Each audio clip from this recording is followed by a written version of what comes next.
Sir, you are live now. Great.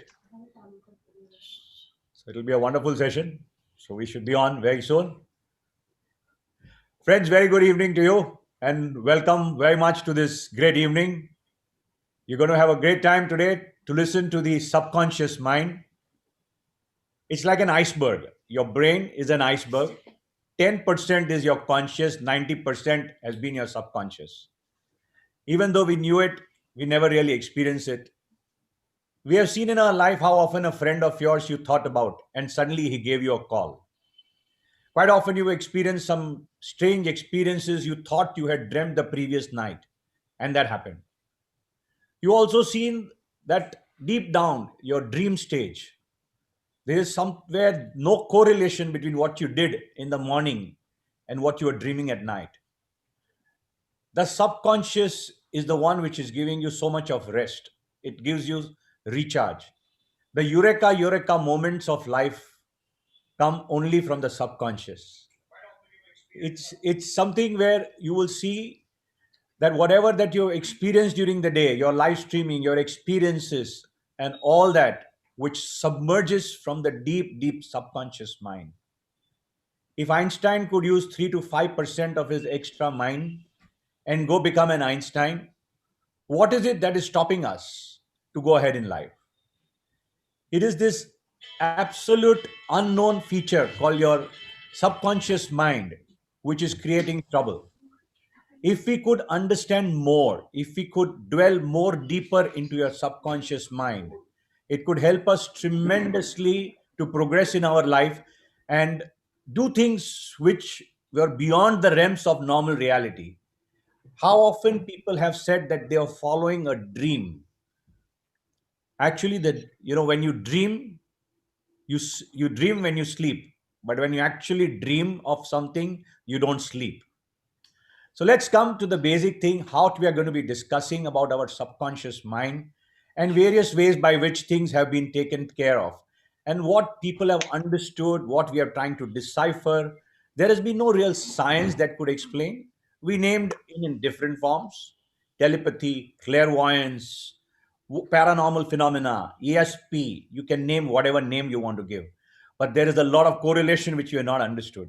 We have not put our dreams into pieces to see how it can help us to reclaim reality. But to shed a lot more light on all these things, we have with us a very intelligent speaker. But before that, let me introduce a very dear friend of mine and our co-host, Mr. Devin Chooksy. Hi. Devin needs no introduction. He is there on the screen every day in the morning on CNBC, ZTV, or wherever that you want to see. He's the actual wizard of our CNBC and our money markets. His opinion is very well worked in the whole country. He knows his subject so well. He reads so vehemently. And he doesn't sleep well, but he knows what he's saying. He's a man who speaks little, analyzes the subject, very well conversant with all present topics, extremely well read and broad in everything, extremely low profile, and God fearing. He's a man of substance. Welcome, Devin, for sharing the screen today. Thank you, Doc. Thank you so much for your gracious words. Dr. Himanshu is a very dear friend, the most accomplished and multi-talented individual that I have come across in my life. Very successful ophthalmologist and a surgeon who has earned his name in the field of most complicated eye surgeries. Among many other common subjects, I think we both share music as a subject of love, and we practice both of us with, I think, the same tutor who basically teaches us the keyboard. Often we would have interactions and dialogue on various subjects, including global economy, finance, development in medical science, and at times politics and policies also. Friends, when I brought up this subject today of today's talk, he promptly agreed to co-host the show with me. Thank you, Doc, for being with me today evening. Today's talk is going to be very, very interesting one. Good evening, friends. Trust you all are safe and in good health during this locking and unlocking journey of pandemic. After seeing the invite to attend today's talk on power of subconscious minds, you must be wondering what me and Dr. Himanshu Mehta are practicing these days. Before you get into any more imaginations, call it wild imaginations in your mind, let me tell you, we are here today on behalf of our very dear friends. We are from part of Enlightened Group. Our Enlightened Group is a close group of friends along with family. We all friends come from varied business and professional background as varied as real estate developers, film producers, economists and academicians, architects, diamond trades, doctors, investment advisors and managers, media and publications, homemakers, and our very own, the millennials, who are our young entrepreneurs. We are a fantastic group of friends. All of us have one thing or one thread in common. We are knowledge seekers. We like to interact with knowledgeable people and enlighten ourselves. We have hosted some of the most accomplished achievers on this platform in past. Friends, sometimes back, I read an interesting article. I don't recollect, I think, which magazine it must be. I think, it may be Harvard Business Review or Forbes, whichever, or Economist. I don't remember. It said that your brain is built to enforce and regulate your life, not only your mental self, but also your physical self. We all know how Sanjay, with his divine vision, narrated the Battle of Mahabharata, the famous epic, which gave the gift of Bhagavad Gita to this world. When you look back over 5,000 years, you find that there existed this divine gift in humans to see which is invisible. Not only Sanjay saw the battle which was fought in Kurukshetra, sitting back in Hastinapur, but he could also hear the talk happening in the battlefield. And he narrated the entire Bhagavad Gita as told by Lord Krishna to Arjun.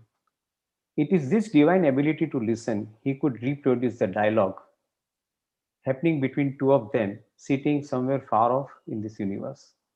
The world received the most precious gift of Bhagavad Gita and principle of life as narrated in 18 chapters and 700 verses. Human brain has a power to think and listen, invisible and unthinkable. Right, Doc? Absolutely. Absolutely, Devin. Thanks so much for giving a background. But friends, here on the screen sharing with us is none other than Mr. Anand Pandit, a man very difficult to catch, man very difficult to get, man absolutely accomplished and a star. He is into multiple things, extremely well read. He knows almost anything about everything. He's been into diamond trade, he has been into construction, he is a film producer, name it, and he's there. He's a man who gets the work done. He doesn't just dream, he puts and implements things. Anand bhai, welcome to the show. Pleasure having you here. So, are you there, Anand bhai? Yes, you can hear me. So, yes. I am there. Thank you. Thank you for being there. Pleasure having you here and this wonderful enlightened group. Everybody, welcome to see that what's going on here. I have the pleasure today to introduce and the privilege to say so that one of the youngest person that I met who's been conferred a honorary PhD by the governor of Rajasthan at a very young age. At the age of 20, he had written a book on body, mind, and soul, the Meboullians Code, which we are going to be talking a lot about. He has earned a doctorate at a very early age. Yes, you heard it right. He's already a PhD. And though he's in his final years of graduation by the normal Bombay University standard, he's actually PhD and he's just 21. They say age doesn't matter. We at 55, 60 are trying to prove that we are still young. And at a 20, he's trying to prove that he's more than 60. Well, that's the beauty of this young man who has achieved so much in such little time.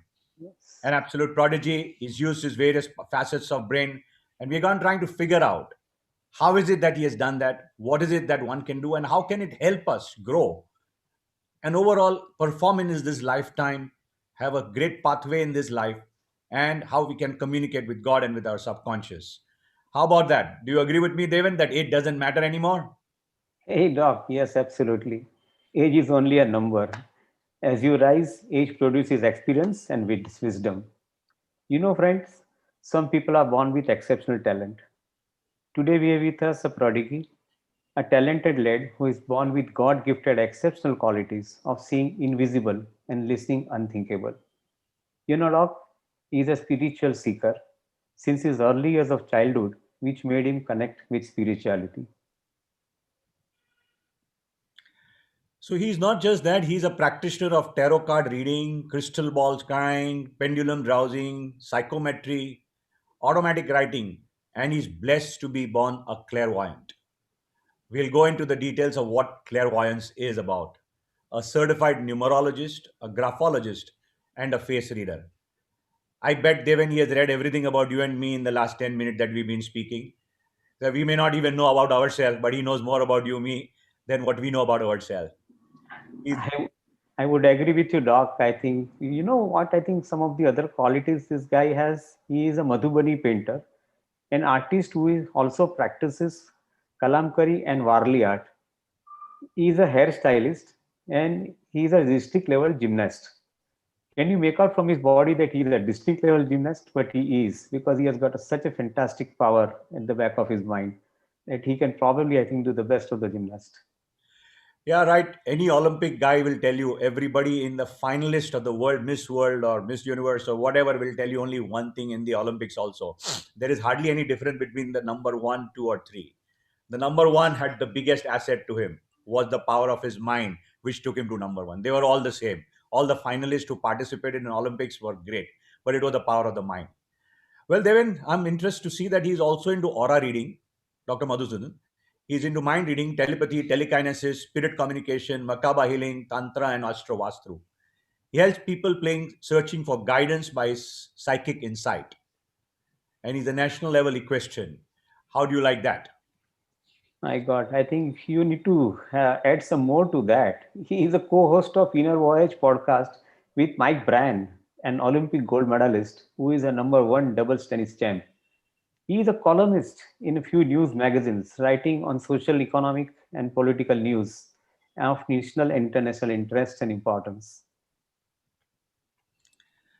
Yeah, Devin, before I'm going to tell him to perform some things to make us understand what is this clairvoyance, what is this mind psychic healing. Uh, Tell me something more about his meditation and what does he do? So he practices meditations and believes every human being has exceptional brain, which can be most efficiently used when you meditate and use the power for the benefit of mankind. Doc, I am also a witness to his reading of current pandemic situation when he observed somewhere in early January this year when he predicted that the world will come to a standstill in 2020 and it runs a threat of major havoc. Lot of death would take place in the world and the attack would be something similar to that one of a terrorist. And today, as we look back, we are witnessing and experiencing the fury of the virus, which is nothing short of an attack on human society. So, Doc, I think this kind of unimaginable thinking that somebody carries, I think that also makes me scared, if you ask me.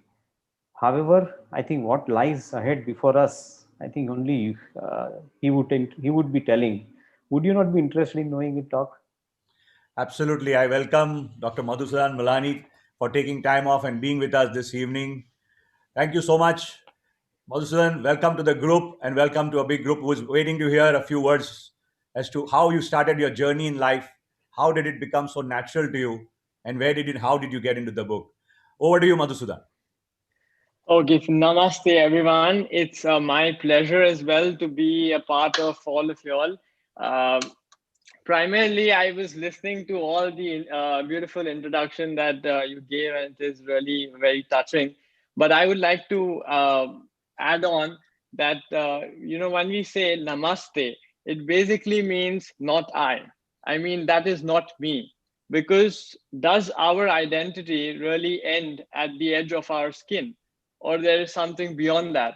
I mean, it wouldn't have taken this corona pandemic to make us realize who we really are, and that is beyond this corpse, because the identity that we are talking about and we mentioned is mainly to do with the body, which can be seen by the biological eyes.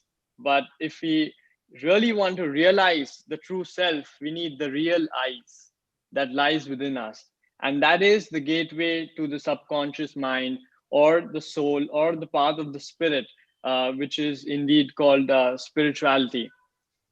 So primarily, when we begin with my journey of spirituality, it dates back to my childhood, where my parents tell me that I used to just, there was never a time when they woke me up, and I always used to get up at 6 a.m. By default, and be at school, be it a Sunday or something like that, and just observe the ants, observe the birds, observe cars on the street. And I think that observation gets us deeper into understanding the subconscious mind. And I think that that's where it began. And yeah, so Yes, so excellent. So, when is it that parents realized that you had this kind of properties when you were young, when you were in the primary, secondary? When did they realize that you have some extra powers which they could tap? And who was the first one to realize in the family to encourage you to go ahead with this? all right. So primarily, let me begin that this is not something extraordinary. It has become extraordinary because of mainly the development of human. You say the technology aspect. I'll tell you how does this work. If we date back to the ancient times, telepathy was natural. People used to communicate at distance, and the messages were two-way communication. But after the mobile phones and telephones, that is being shrunk down, and we don't use it anymore. So the in neuroplasticity, there is a basic phenomena. If you don't use it, you lose it. Similarly, in today's time, we have these Google Maps and stuff like that. Now you see the new generation is forgetting routes. We don't even remember where we are heading. You just tell them to go for like 10 kilometers, and they forget the way, because the mind, there's no new connections that are building, and the mind knows that there is Google Maps and it'll help you out. Now another brain drain that we'll see in the future is going to be memory, because we have Google. At one tap, we have all the information available. So the mind will now be relaxed that, oh, I don't need to remember anything because I have Google, I can type it. So basics, even about existence, and even when to have food, who to speak to, such small reminders will be completely forgotten as technology takes over, because we have given the power away from us to technological world. But if you date back to the earlier times, these things used to happen because it's neuroplasticity 101. They surveyed the London taxi drivers, and they found out that the hippocampus was much larger as compared to the regular people. That's because they know they know the routes, and they still depend on the traditional way of finding routes. So I would say that really, if we want to develop, the subconscious, or be in sync with ourselves, that's why, self-awareness becomes primary. We should, try to use the technology as less as possible and depend more of ourselves. That's why when Prime Minister Modi ji tells us to be Atmanirbhar, you cannot be Atmanirbhar until you have Atma Gyan. And Atma Gyan is more about knowing the consciousness that lies within us, knowing you call it the subconscious, which is nothing but the mixture of the soul or the consciousness and your mind. So that is the beauty of today's thing. Yeah, but then we are now wedded to the fact that technology, Einstein said that in way back in 1940, that technology will overtake humankind, and that we'll always be slaves of technology. Let's not berate it. We'll be there. How do you think that we can have a bridge between the two? You have technology which is overpowering our mind. You have the brain human interface, the brain machine interface, which is the next thing which is being worked upon by the MIT scientists, which will use the human capability by the human brain attached to the computer to amplify and magnify your views and get you answers. So if you have that scenario, what is it that you recommend doing in the present day scenario? So I'm reminded of this philosopher. His name was Rene Descartes, and he had this philosophy where he says, "Cognito ergo sum," which basically means "I think, therefore I am." So basically, what he's trying to say is that my existence, the body can change. You can have your hip replacement, your your hands, and everything can be changed. But the thinking capacity cannot be changed. And that's why he said that my existence depends just because of the fact that I'm thinking. So, developing of these neuronal pathways is of primary importance when we talk about keeping in sync with the technology, not surrendering to the technology, because, the things that you control or, that you own should not end up owing you. So that is one primary distinction that we need to be really very clear with. Now, moving on to the second aspect, this question has been answered by our ancient sages as well. So it is not something that I'm putting forth as new. See, our breath is the bridge between the conscious and the subconscious, because that is the bridge that you can control. So, when you're not aware, you're still breathing, but you have some amount of control where you can consciously breathe. So technically, once you breathe for 108 times, that is one, which is something, zero, which is nothing, and eight, when we do it a reverse, it becomes infinity, which becomes everything. So from something that is, I'm a doctor, you're a lawyer, that is something. This is for the world. You become to nothing. That is, you understand your true self. That is the zero in the 108. And finally, you become the eight. That is everything. So the breath is the bridge between the conscious and the unconscious. So that needs to be tapped in, and and that is like something very natural. You don't need to program it or have a fixed routine for it. You're breathing every second, every moment. You just need to be conscious of that. So we breathe absolutely subconsciously. We never even think without thinking about the breath. We do that. Pranayam tells you how to do that. How do we have this interaction, and how can we tap our subconscious a lot better? You mean the interaction with my subconscious, on my, so that I can increase my telekinesis, telepathy. I can use my subconscious mind to get anywhere close to Einstein. A common man, how can he progress himself further? Okay, so the secret, basically, there is no secret actually, but the secret or the so-called technique is not about learning new ways and doing something like that. It's more about unlearning. The societal mindset, or that what can I do or how I can make it happen will basically put you 100 steps behind, because it is something that exists. It is there. So if you're saying, I want to be happy, or what can I do to be happy, you're going in the wrong direction, because you're already happy. Happiness is something that's lying within you. You just need to have that awareness and acceptance that it is there. It's just like, how can I, maybe look at my heart or grow my heart? Your heart is something that is there inside you. You just need to feel it. You just need to be more conscious of its awareness. That is the crux of this, if you say so. How about your book? What made you write this book, and what is it that you're trying to tell the world with your book? The relation between body, mind, and soul. Sure. So basically, the book dates back last year, as you rightly mentioned. So I was in the Himalayan mountains for around 10 days, and was in the meditation aspect and the meditation zone. And then once I came back, I ended up writing this book in a matter of 3 days. Because it just flowed through me. I mean, I didn't have the rational mind to funnel out what is required and what is not required. So the main purpose of writing the book was mainly to make people understand their true self. So if you allow, I would like to share a small story that dates back to our ancient scriptures actually. So let's not get into the conflict of did Ramayana exist or no. Let's just treat it as it is. But whatever it was, I mean, there was Valmiki ji who penned down the Ramayana. And after he was done, he went to Hanuman, and he showed this Ramayana to him. And Hanuman also had he said that I'll also write it down, and he also penned down the Ramayana. And then Valmiki ji said that can I have a look at your Ramayana?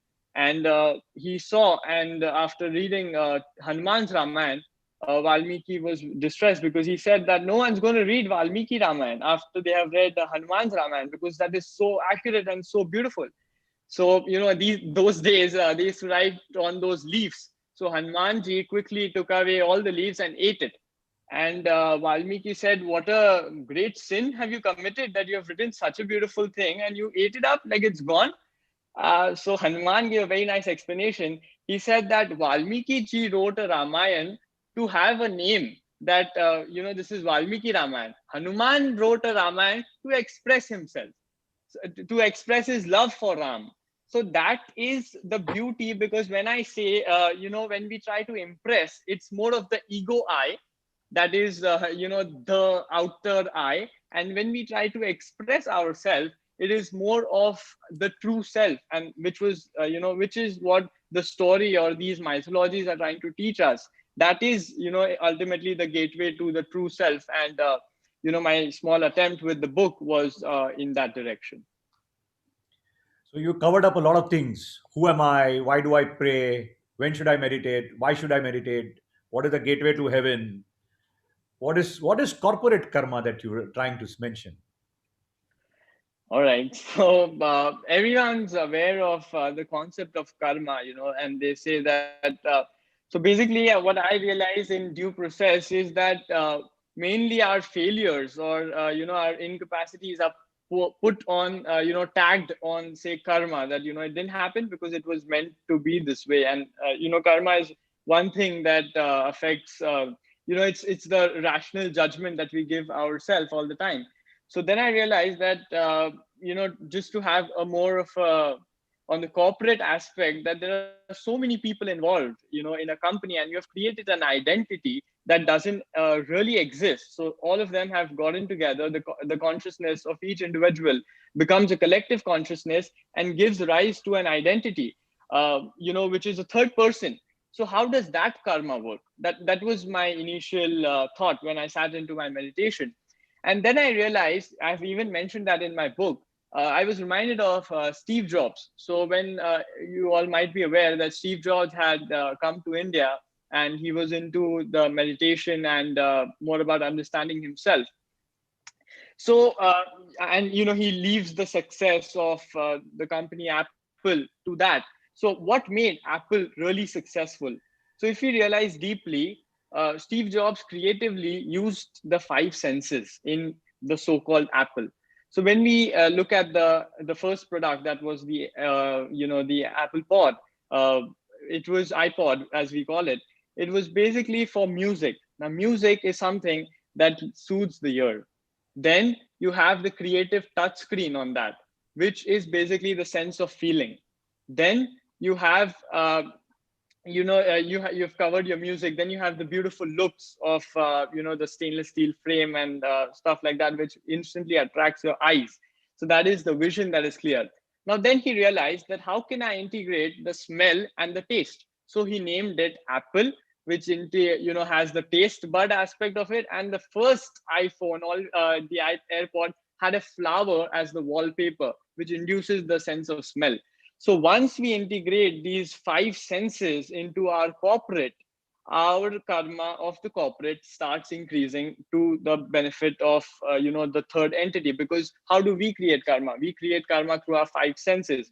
Now when you talk about the subconscious mind, it how does that work? You call it destiny or you call it karma. It is basically that in one fraction of second, your subconscious mind, through your five senses, records 1 crore 10 lakh pieces of data. And in 1 second, we just consciously have access to 40 pieces of that data.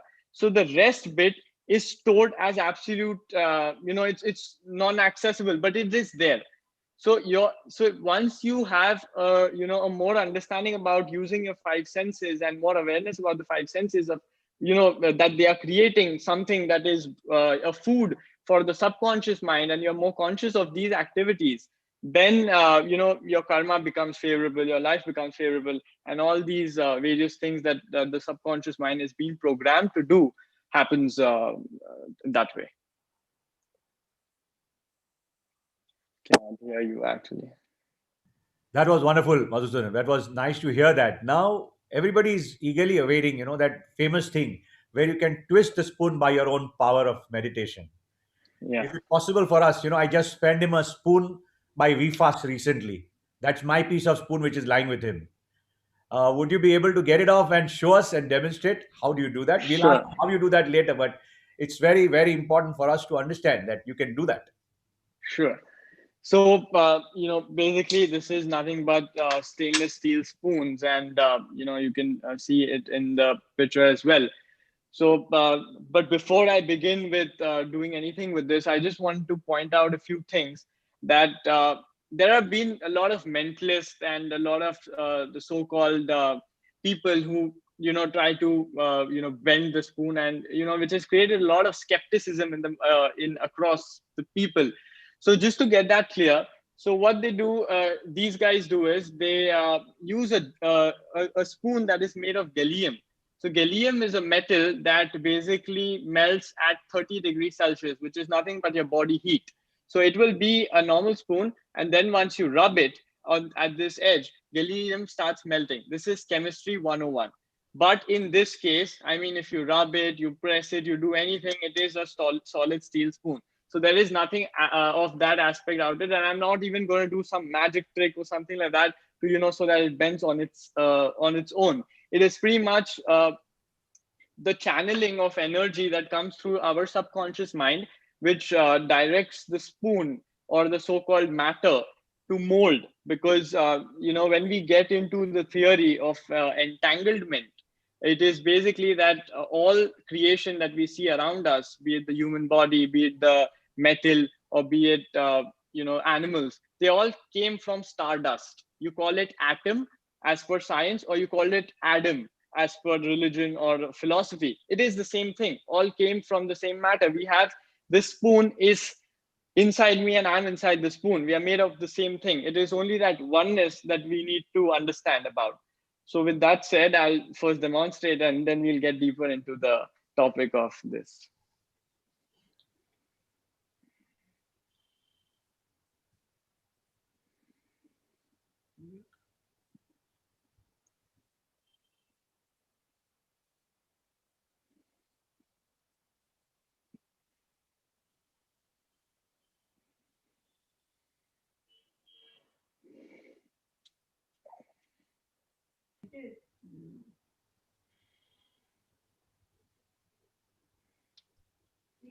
Tired after it? Like, do you get exhausted? Brilliant.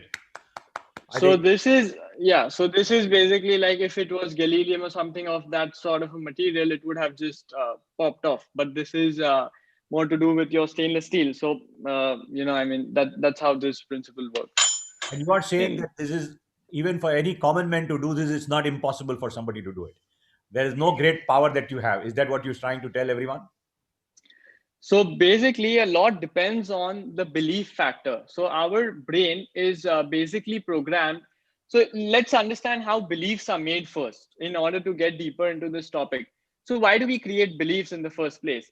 So we come from a clan of hunters and gatherers where our survival was of prime importance. So if we want to survive in a community and procreate, we need acceptance. And that acceptance only comes if we have the same set of beliefs.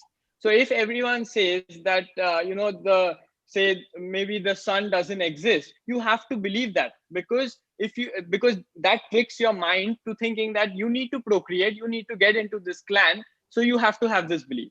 So that's how the initial stages of beliefs are built in our mind.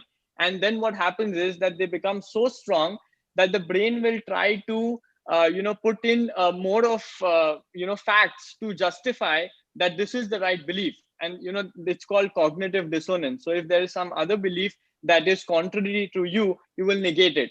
So many people suffer from this when they say that life is full of miseries. So this is one kind of belief. So what will happen is that if they're having a good time, they'll always start looking at the negative side, because that is the belief that they have created. So once when we conquer over this belief, which comes only through the gateway of the subconscious, because the conscious has made the belief. The conscious mind is pre-decided that this is how things work. This is a steel spoon and you are no way close to bending it. But your subconscious knows that you are the same matter.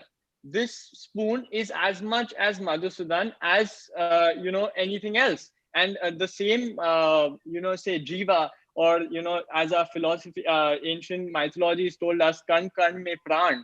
It exists everywhere.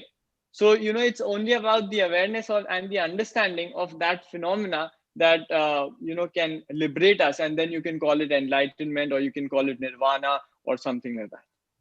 You used a lot of psychological terms. Have you taken psychology as majors in your undergrad career?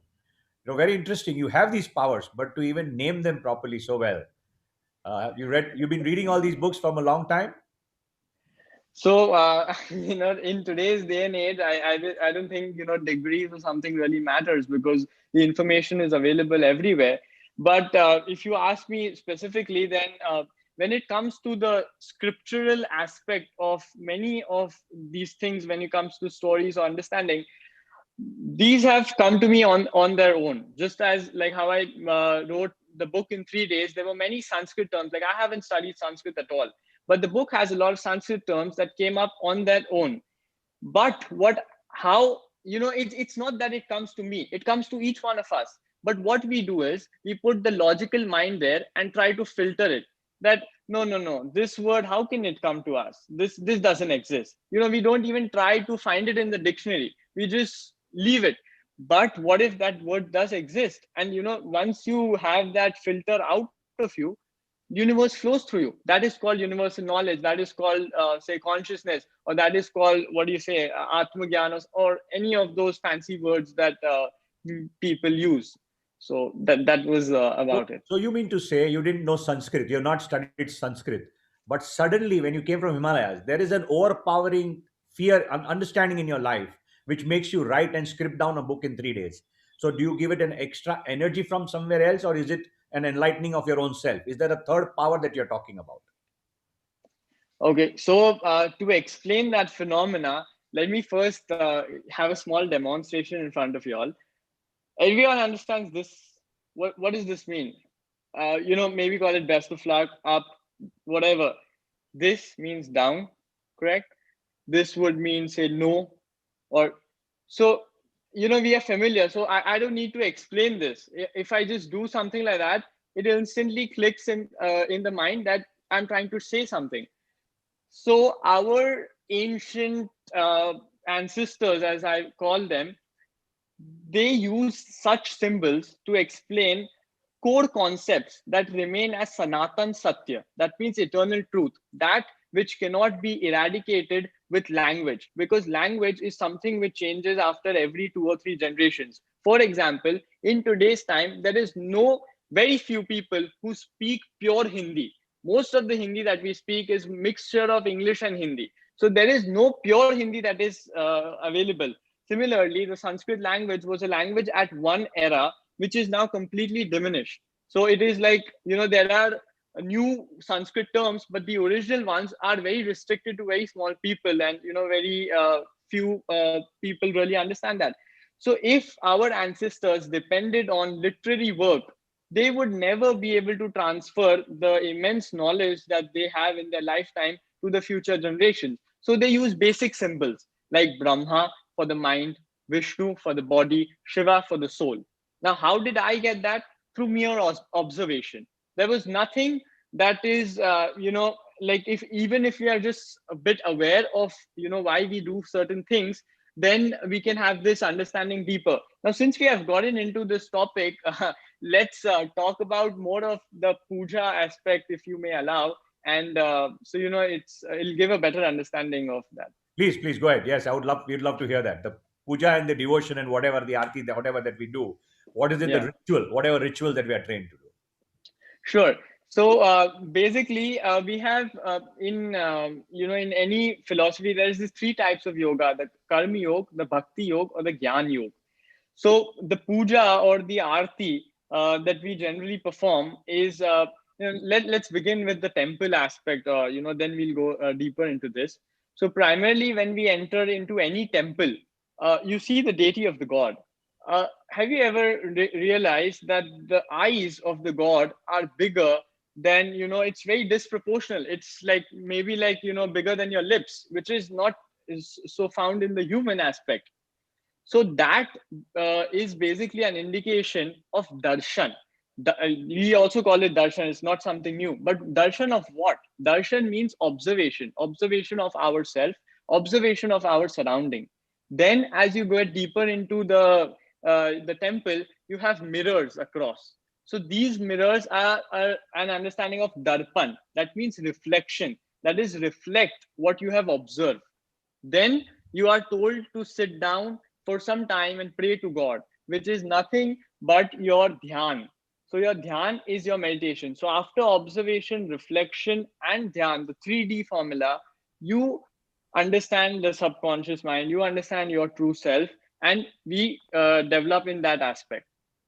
Then, coming more deeper into that aspect, now there is broadly categorization of the Vaishnavism sect and the Shivite sect, or in even Jainism follows that to an extent. So you have this concept of putting chandan on your forehead. Now chandan is basically formed by grinding the chandan until you get the paste out of it. Now this is symbolic of the karma yoga, where you're grinding, you're doing your actions, and the chandan is the fruit of your action. Then you put it on your forehead, but you cannot see it instantly. It takes time to dry. Same way, our actions, the fruit of our action takes time. You cannot get the result immediately. So it is the reminder to inculcate that patience, that after you have done your karma, wait for some time until you get the fruit of your action. Now that is what the even the Vaishnavite sects or the Jainism talks about mainly. Then we come to the Shivite sect. They use the vibhuti or the ash. So basically, they have a very different understanding, and it's beautiful when because they burn down. The ash is usually from maybe cow dung, or originally it was from the corpse. So basically, when the corpse is burned down, the ash is rubbed across the body. It is a reminder of impermanence. That is, the body is not going to stay forever. It is a reminder that your actions are not going to stay forever. Nothing remains. Change is the only constant. It is that constant reminder of impermanence. In Buddhism, we have the philosophy of anitya. That is, that everything changes. There is nothing that is nitya. There is nothing that remains forever. It's in the world is in a state of constant change.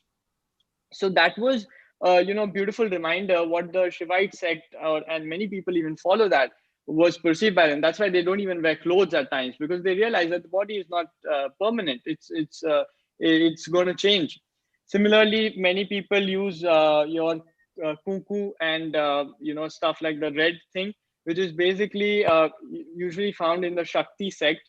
It is mainly a reminder of fertility, because she's the fertility god, and red is symbol of blood. So that's where creation happens. And then you put chawal on that, your rice, which is basically a symbolic of your first harvest, because harvest was very important.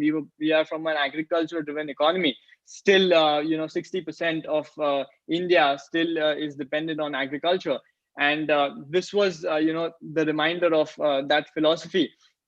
So with this, you see the karma yoga in the Vaishnavism sect, you see the Gyan yoga in the Shivite sect, and you see the bhakti yoga, or the love or the fertility, in the Shakti sect, or the people who use the red cuckoo chawal. Brilliant. So that is very interesting insight that you gave into the Vishnu Shiva of our life and the importance of going to the temple. Now that you said that, tell me, what about reincarnation? Would you like to decode reincarnation? What is the spirit? If I may ask, what is the relation now? Sure. So to get to the concept of spirit, these things come from, again, from your ancient scriptures. Like, obviously we didn't discover it, right? Because we don't see spirits. So this is some past belief that has been sent to our mind, that there is something like a spirit or something like that. So let me tell you the evolution of the yugas. So the first yug was the Satyug.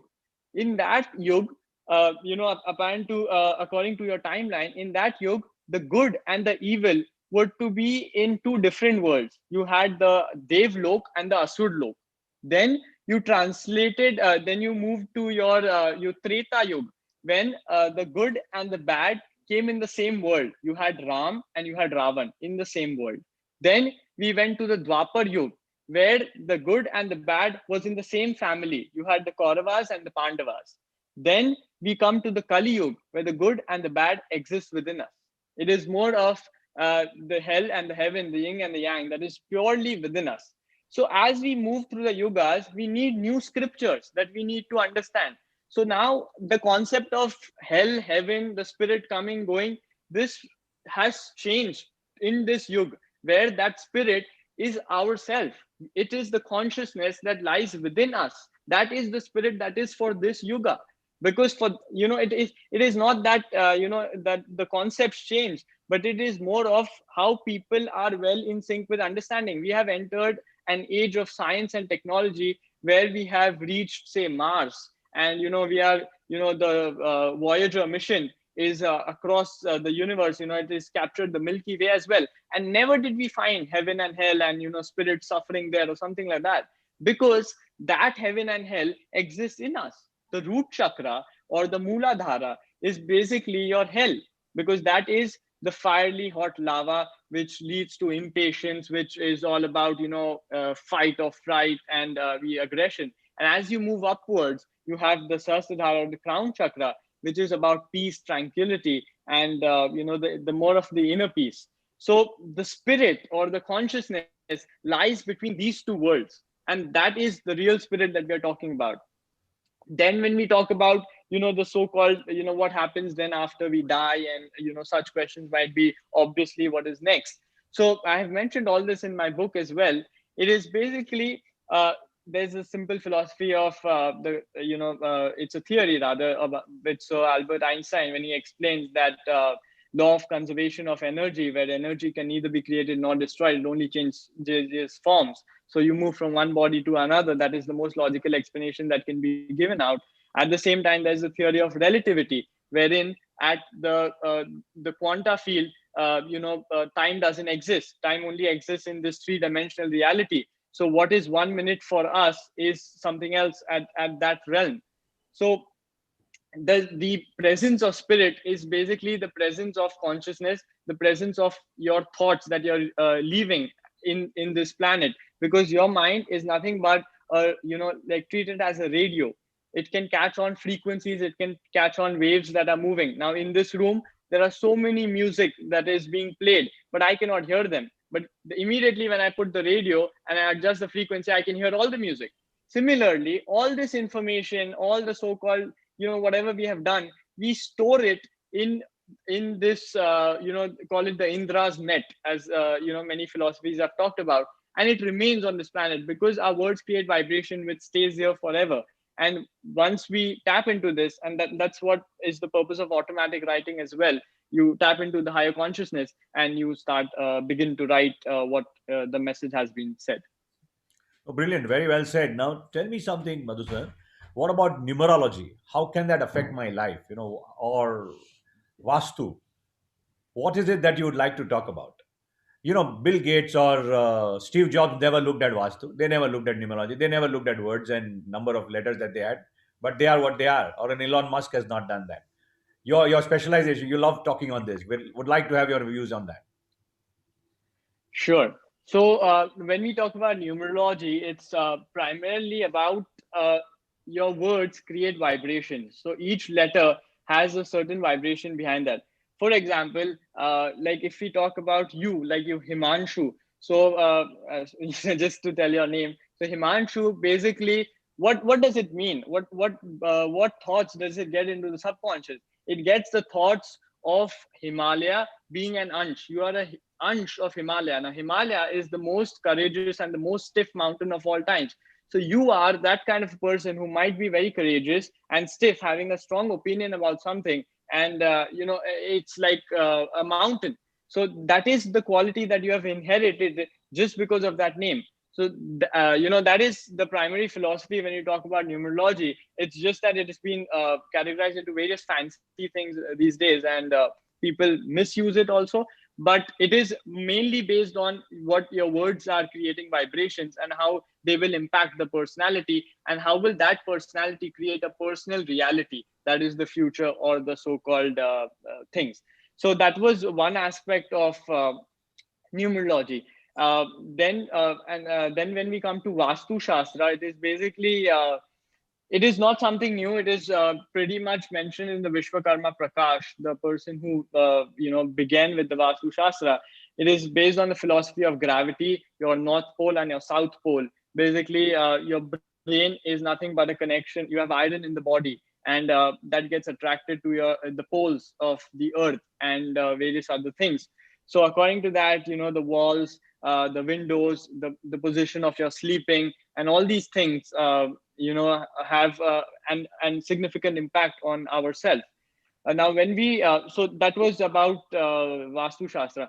Now, when we talk about, you rightly said that Bill Gates and all these people, they don't follow numerology or say Vastu, and still they are the so-called Bill Gates or the Warren Buffett. Yes, I agree to that. It's because that we also don't need to follow it. It is something that, it's for people who have lost their track. It is not, see, why do people come to you? Only when they have an eye problem.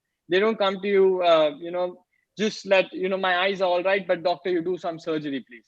It's never going to happen that way. So these are remedial measures that our ancestors have created. If you're not having a problem in your life, you were born this way. It's absolutely fine. You can continue with that. Which only when there is a disease, there is a, you give a remedy or you do a surgery or do you cure. And Vastu, numerology, that is the cure in Very this interesting. situation. Very, very interesting what you said. Let me ask you at this, like being a doctor, would you like to give treatment or would you like to give prophylaxis so that you don't need a treatment? Would you like to cut the disease before it starts, or would you like to? What you mentioned is, if you have a problem, take the treatment. I'm saying, how can I? Would this help me avoiding a problem? Well, definitely. When we say all these things, be it Vastu, be it astrology, these things are applicable only to a person who is, say, very much dependent, or he's not in sync with himself. See, you look at a pet, or say an animal, and you can predict the behavior of that animal because he is of an inferior intelligence, as we may call that. Now the dog, if we give food or you ring the bell, the dog is going to come. You tell the name, the dog is going to come. So this is a sign of inferior intelligence. But when you move to higher consciousness or higher intelligence, that was an inherent trait of human beings. These things happen automatically. In Vastu Shastra, they use certain remedies, say a horse or say an elephant. Basically, it is symbolic of evoking the properties of that animal within you. When you say about horse, it's all about speed. It's all about the courage to go ahead. So these things impact the subconscious mind. So it's always in touch with the subconscious mind. So if you have these principles ready in hand, you don't require the treatment, because this is more of a curative thing. And the preventive, the real cause is you already are fine. So you don't you won't fall into a problem until you create a problem. It is because it all comes from the mind, right? You create your reality. So if the mind is all clear, then this, you were born this way, you're pure, you're taintless. So that is how beginning happened. It never had anything until the mind created sankalpas, the mind created grudges, the mind created ego, and that's when the problem began. And that needs to be cured with, say, Vastu Shastra, with astrology, with numerology, and various other occult fields. Great. Now that the corona and pandemic is so much there, violent, and everybody's scared. Today, India recorded the largest number of cases anywhere in the world in one single day. You predicted that. Devin just mentioned that. I was not there on that day. But would you be able to give us a fair idea? When do you think this pandemic is getting over? See, now, after we have had such a beautiful discussion on the mind, this is the typical quality of the mind, that it loves to live either in the future or in the past. Because in both these situations, you don't have to do anything. They are invariably going to be there. And the mind likes escape. So if, it's like you either live in fantasy or the imagination, which is the future, or you live in the past, that is memory and hold grudges. So these two aspects always, don't let us be in the present moment. So when it comes to the predictions that are for the coming year, I mean, I generally don't do it in public this way. I mean, I have done it to few people who are aware of it very well.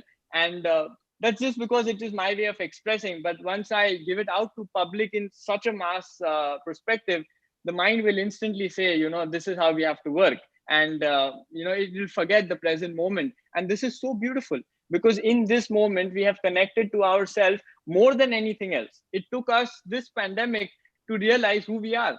Until now, we just were Hindus, Muslims, we were, say, male, female, we were divided. And now Corona made us realize that no matter who you are, I'm going to go to everyone's house.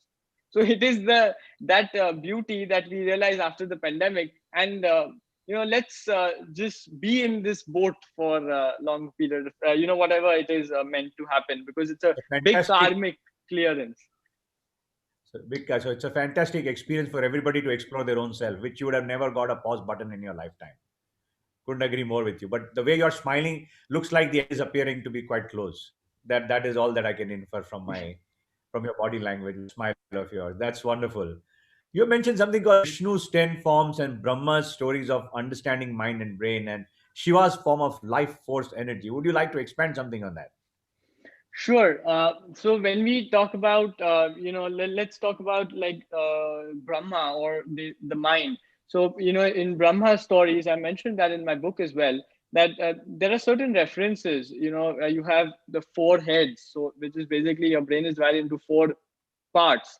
And then you have like the Brahmastra, which is apparently the most powerful astra. So your mind is actually the most powerful destructor of all times. It just takes an idea to destroy anything. Secondly, when you say Brahma being the creator, it is more about creation of the mind that we talk about here. But let us see what we can understand from this. So it's like we don't worship Brahma, because in the mythologies also they were very clear that Brahma should not be worshipped, because that is the inherent quality of the conscious mind, which if say worshipped will lead to your anger, pride, ego, these false identities that we have created for ourselves. It is more about taking charge of the mind. It's not about letting the mind control you as a whole. Just realize that in the morning when we try to wake up at say 6:30 a.m. and the mind says only 5 minutes more, and we end up at 8:30. So that is the once you give charge to the mind, it will take you for a ride, and your meeting is gone, and stuff like that, and everything follows after that. So it is of primary importance to have control over the mind and not let it basically control you. In history, we have had amazing examples of people who did that. Very successful people like Chanakya, who ended up conquering all of India. So this was basically due to the power of the mind. Then we have the Mughals, who basically had mass reach. After the Ashokan Empire, we just had the Mughals do that. So how did they do that? They have this concept of 5 days of namaz. Now, namaz is basically a mixture of your meditation and yoga. Anyone who is in sync with that can conquer the world, and that's what the Mughals did. And in today's day, we have the tea seller become the prime minister of India, and the first thing that he did was make yoga an international day. So the secret is out. It is all because of having that control of say yoga and meditation. Can a person become a king? And you don't need to be a king only say in the wealth perspective or something like that to prove that you're successful. The king can be anywhere. The king can, it's a vast kingdom to conquer without a kingdom. The inner world is a deeper and a much more brighter world that we need to conquer before we can achieve the outer world. So that was mainly about the mind aspect or the Brahma aspect. Now, when we come to the body, I've compared it with Vishnu, mainly because we have the Dasha avatar, which talks about the evolution of the body. We started with the Matsya avatar, which is basically life began in the water. And then you had the Narsimha avatar, which is half human, half animal. And that's where we were, among, apes and human. And then finally, the various other forms of Lord Vishnu. So that was about the body. But when we come to the core aspects of the relevance of the body in today's day and age, and comparing it with the mythologies, see, in terms of Ayurveda, whenever we have like the most deadly disease and the so-called doctors have given up on the body, so how do we cure it? So the main cure would lie in the radius of around 100 to 200 kilometers, the plants that were grown at the time you were conceived in that radius of 100 to 200 kilometers have the cure for your disease or your illness. I'll give an example from the ancient mythologies. When Lakshman was dying in Sri Lanka, Hanuman was sent to Kailash, in the Himalayas. And why wasn't he sent to Kerala? Kerala has a good enough. It's the top state in Ayurveda, and it has the most beautiful herbs. But he was sent to Kailash because Ayodhya is in that radius. That's where he was conceived. That's where Lakshman was conceived, and Sanjeevani Booty had the cure for his illness. So similarly, in today's day and age, that is what Ayurveda also, is teaching us. And our ancient, the ancestors were trying to convey the same message, be it in the form of a story or something like that. But there was a deeper message that we needed to understand than just keep them in our temple and start praying to them. So that message is of primary importance when it comes to the body and the Vishnu aspect. Now, when we move to the Shiva or the soul aspect, it is basically about the life force energy and about consciousness, because Shiva is known to be the ultimate form of consciousness. He has the third eye, he's always in meditation, and he's silent. He's a silent observer of everything, and he's constantly chanting the sound of Om, as be it internally or externally. Now, as per the Manduka Upanishad, Manduka basically means a frog. So if you want to take a leap of faith in your life, frog can survive in both water as well as land. So you can survive in your inner world as well as the outer world. So that was all about the Manduka Upanishad, what it tries to teach us. It talks about the concept of Om. So Om is derived from the three letter, that is A, U, Ma, and then silence. So A is basically the waking state. That is, you're talking, we are there. U is about the dream state where we think, it's called the swapna. Ma is about the dreamless state where you are a little, but you're not dreaming, you're just calm. And the silence is Turiya, which is a form of Shiva. It's called Turiya Avastha. It is basically the consciousness. So if you want to have a tap into the subconscious mind, that is the topic of the day, we need to inculcate more of silence. So and the silence is of prime importance when we talk about the soul or the subconscious and any such things of that matter. And so now, since we have come to the topic of consciousness as well, uh, there are broadly four types of consciousness that all of us operate in when it comes to the mind. This is how it operates. So the first one is that life happens to me. So this is like a very hyper victim mode where we say that consequences around me are happening to me, and only something or someone outside me can save. So that's a very ego driven and an escapist form of consciousness. So now this is basically a litmus test to understand where your subconscious is. So I'm just trying to chalk down the four consciousness levels. Then as you move to the next level of consciousness, it talks about life happens by me. So it is more of the creative visualization where you have taken control over life and you feel that I control everything. I am the karma yogi. I'm doing everything that needs to be done, and that's all that life is all about. Then the third level of consciousness is life happens through me. So these people believe that there is some higher purpose that they were born for, and their purpose is to serve that higher purpose and accomplish that goal. So that is the third level of consciousness. And when finally we come to the fourth level of consciousness, it is life happens as me, or I am life. When you have the Advaita Bhav as per Adi Shankaracharya, where there is non-separation between the person and the life, or the travel and the traveler, there's complete oneness between the two. We have reached the ultimate state of the subconscious mind, or say the consciousness, which is is what we truly were. But we have just fallen down the steps and come to various beliefs and understandings which were not meant to be as such.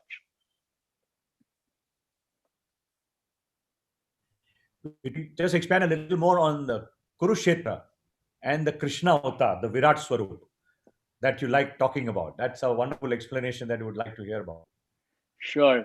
So, the Bhagavad Gita basically is the battle of our life. Now, Arjuna is basically our mind, as we call it, or see, he's in the battle. He is just us, a person who got depression in middle of the battle. We all have low phases, right? We all get into depression, and in case of Arjun, it was the same thing. He got depressed, started seeing his family's relatives, started contemplating on life, because that was the time when he realized that, what next.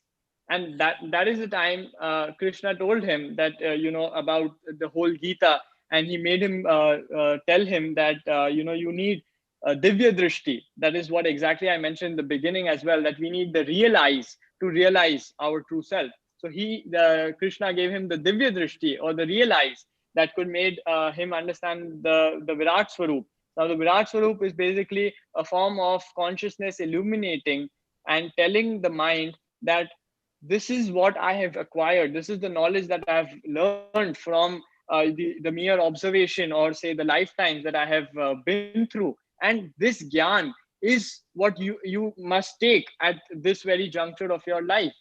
So that was a representation to make us understand that the subconscious can be accessed through the real eyes, that is our third eye or observation. And that's when we'll have a deeper understanding of the so-called Virat Swarup.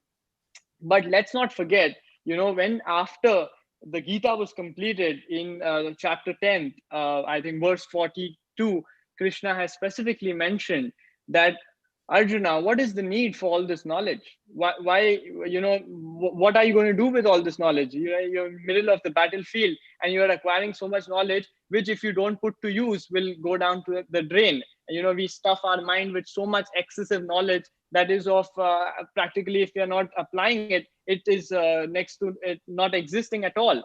So that was the same argument that was put by Krishna. And then finally he said, just remember, ekonche stito jagat.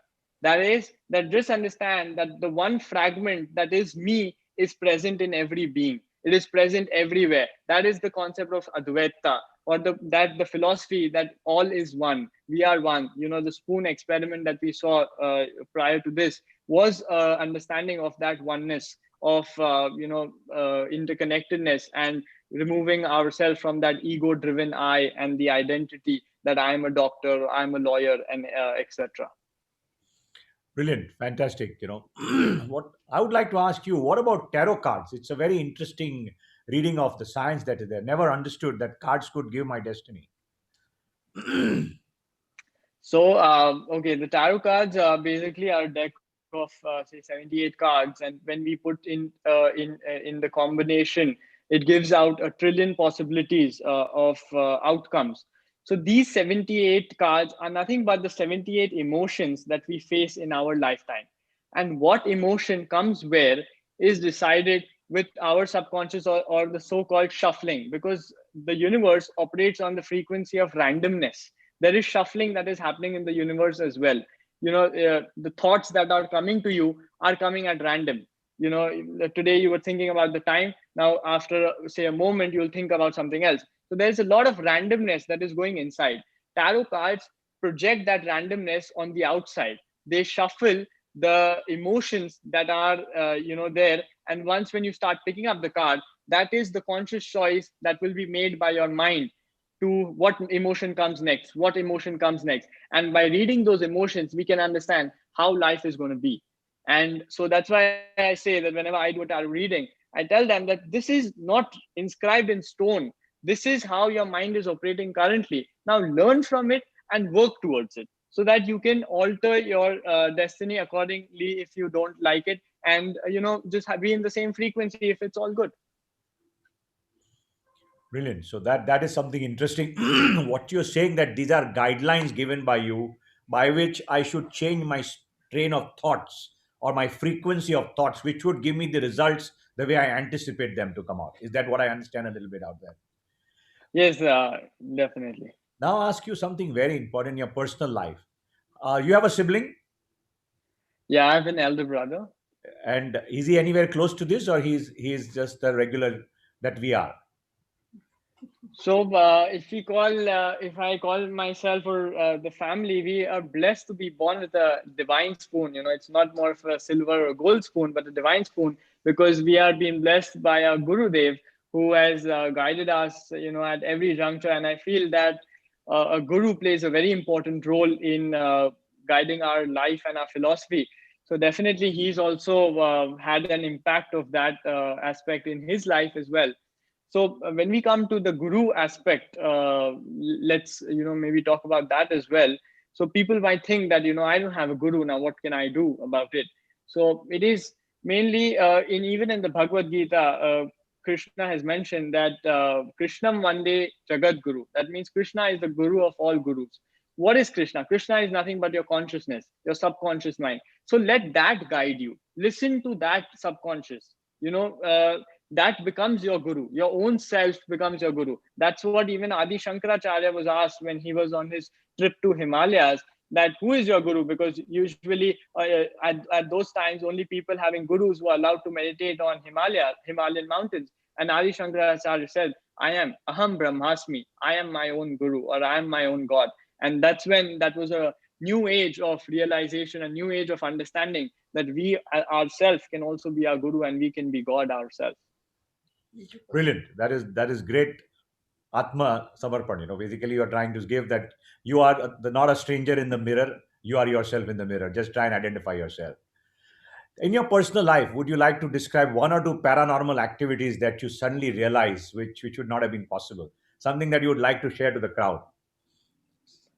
There are many such activities that exist, but I don't think I'm in a good position to share that with the crowd, because mainly is that because I don't want to, hinder the belief system that is there currently, and let's give We it have a more very open time. crowd. We have a very, very intelligent open crowd. They can change 180 degrees in half a second if you allow them to be changed. So don't worry about that. There are no restrictions, no hesitations from our side. You could say something dramatic and drastic, and we'll be able to digest that. All right then. So basically, when we talk about the philosophy of Advaita, or the concept of we being in sync with nature, and being living in accordance with nature, there are a few things that the human being is capable of, which we are not aware. Something that like controlling, say, the weather, or controlling when it rains and when it stops. And these are some of the things that I have done. And that's mainly because once you get more in sync with the nature, I mean, that's how you truly were. You realize that everything is a part of you, and if you want to rain, it rains, and if you don't want to rain, it doesn't rain. So that if that was the need of the hour, then that was one example. Great. I think we have had a lot of encouragement to understand how we can dwell into the subconscious, the understanding of Krishna, Brahma, Vishnu, Mahesh. I think brilliant understanding. I'm very impressed that at such a young age you have phenomenal education, knowledge. I don't know how much of this you have read or how much has it been just thrust upon you. So you have all the Shakespearean qualities in you. Born great, achieved greatness, greatness thrust upon you. I think that's brilliant. Wonderful. Devin, would you like to add something and ask him a few questions, or would you like go ahead, Anand bhai, feel free if you have anything to ask him. Devin, are you there? Yeah, yeah. So Madhusudan, wonderful. I think who was capturing, I think, some of your important thoughts, I think, in the thought process, particularly the way in which you are handling the entire subject. Uh, Few things which appeal to me: how effortlessly you are connecting spirituality to science is something which I am amazed. I think you have probably put across, I think, some of the best examples which are in our day-to-day life, and I think you connected them well with this spirituality at the same time. How do you manage to connect, I think, such dots in such effortlessly? I think it amazes me. I think so I would like to understand some part of the process. I'm sure I'm not going to, I think, do what you are doing, but I'm trying to understand that what exactly your mind does, I think, wherein you connect these dots. So now this is something that obviously, like, the mind knows the best. So I don't know how to explain that. But if you ask me, then it's more about awareness. It's about once we understand, we don't need to figure out life. We don't need to understand what happens around us, and stuff like that. once we understand our inner self, that is more than enough. That is an enough kingdom that we have conquered, and rest just flows, because we live in a mirrorverse. If you are clear inside you, then the world outside will also be clear.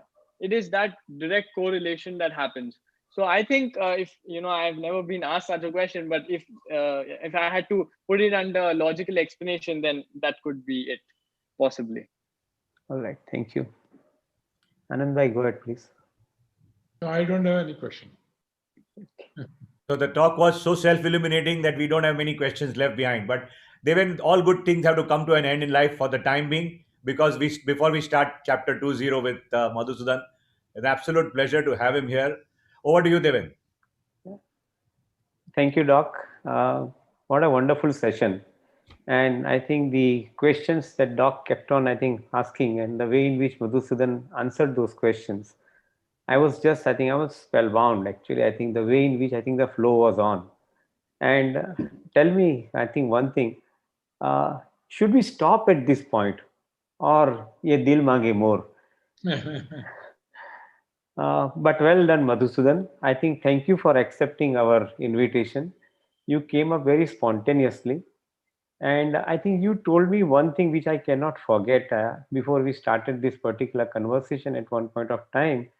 I think you told me very clearly that I think the key takeaway from your talk for yourself would be that if you can bring in the spirituality in the minds of the people, then probably I think that would be the greatest reward that you would have earned from this discussion. So, because I asked this question to Madhusudan, that I think what would you get after sharing your knowledge with us? And in response to that, he gave me this answer. So, brilliant thought process, brilliant way of, I think, thinking, Madhusudan. Your detailed explanations on various subjects, be it numerology, be it Vastu, be it inner self, be it life, be it beyond life, be it consciousness, I think all of them, coupled with, I think, many examples, they are absolutely, I think, very deep learning for all of us. I think, and honestly, I think I have picked up many things. In fact, I think I don't know, but I was making note of, I think, some of the points. Indeed, I forgot that I think this particular program is getting recorded and I can always go back to the recording, but I made my notes out of it. So brilliant. I'm sure I think the audience would have many questions.